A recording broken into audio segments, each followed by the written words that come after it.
The Pentagon this afternoon confirmed 4 Americans, including 2 U.S. troops, are among those killed in a bombing in Syria. ISIS claims responsibility for the attack, but 2 U.S. officials tell CNN there are no current plans to reverse President Trump's decision to begin withdrawing U.S. troops from Syria. Let's bring in our experts and our correspondents to discuss what has happened in Samantha Vinograd.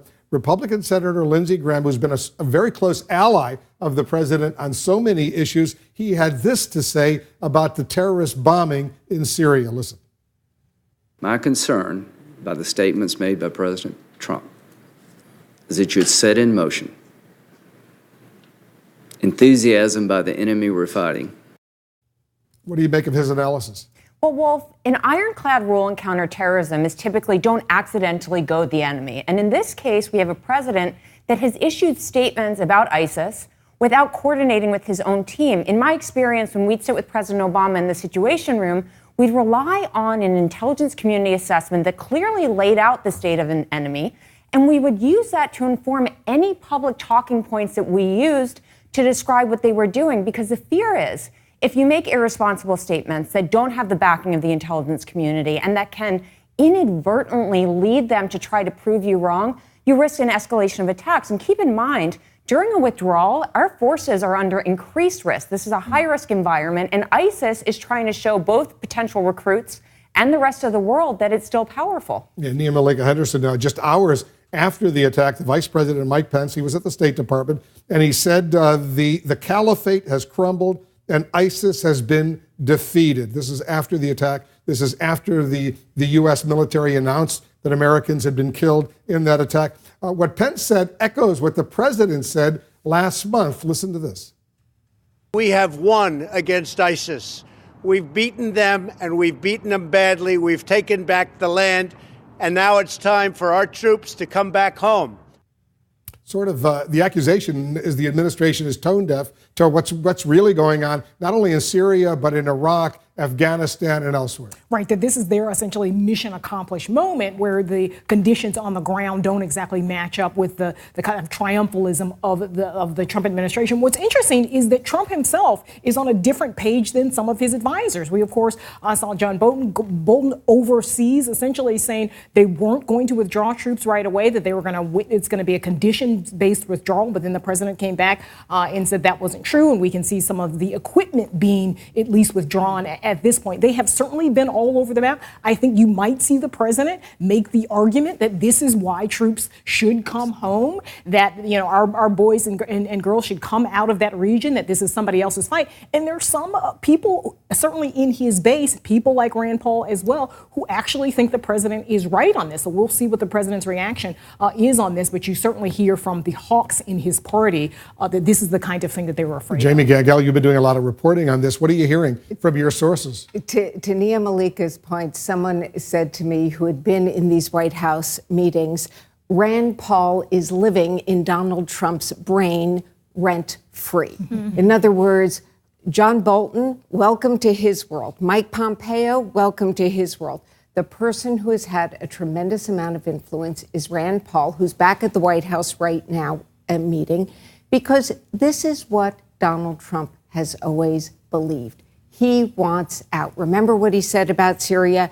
It's sand and death. I was told first thing this morning, this is going to reinforce his desire to get out now. Yeah, he wants out. And Rand Paul, he doesn't like to be called an isolationist. He prefers to be called a non-interventionist, but clearly he's got the president's ear on this. But the president, even when he was a private citizen, a long time was very much opposed to U.S. involvement in the Middle East, whether in Syria, Iraq, Afghanistan, and elsewhere. Let's talk a little bit about the confirmation hearings, Laura, that's going on right now for the Attorney General nominee, William Barr. Dianne Feinstein, the top Democrat on the Judiciary Committee, says she's not going to vote for him, his confirmation, unless he's clearer as far as releasing whatever report Mueller comes up with. What are you hearing? Well, I think lawmakers are breathlessly awaiting this report just as much as everyone else. And the issue is that under the regulations, he doesn't have to, if he's confirmed, Bill Barr, he doesn't have to provide Mueller's confidential report to Congress. All he has to do is say the investigation is over, it's been closed. And so even other Republicans on the committee, it's not just Feinstein, are saying, wait a minute, the public paid for this investigation. We're all entitled to know what's going to happen. And Barr sort of yesterday put out a trial balloon, this idea of Mueller submitting his confidential report and then Barr providing some sort of executive summary to the rest of us. And I think that has not gone over that well on Capitol Hill. But the question is anybody really going to push the point? If he is confirmed, are they willing to subpoena for it? Are they willing to make this a fight that they want to have? As far as the government shutdown, Nia, is concerned, what do you make of the Speaker's surprise announcement today? She wants the president to either delay or send up in writing his State of the Union address. Yeah, a real stark reminder of that it's a different Washington, and Nancy Pelosi is in charge at least of the House, and it is her prerogative. She's the one who invites the president there. She, of course, is rescinding that invitation at this point, saying, oh, maybe you just send it in writing. I'm sure that would make for some very interesting reading, but that, of course, is the way it used to be with the State of the Union. What's interesting here is this is why Nancy Pelosi assumed the speakership, right? I mean, she is incredibly powerful. She has a good strategy oftentimes, and she also has the ability to keep her caucus together. That has been one of the most surprising things about this. People often complain about Democrats being off script, being unorganized, and here they have been united behind Nancy Pelosi. How do you see her strategy? This is Donald Trump's wake-up call. She did to Donald Trump what is his worst nightmare? Take away his audience. This is like taking away your teenager's cell phone. and I really think she has won round one, because if my math is correct, that letter went to the White House at about 9:30 this morning. It is now 5:30. The White House hasn't responded. The president hasn't tweeted.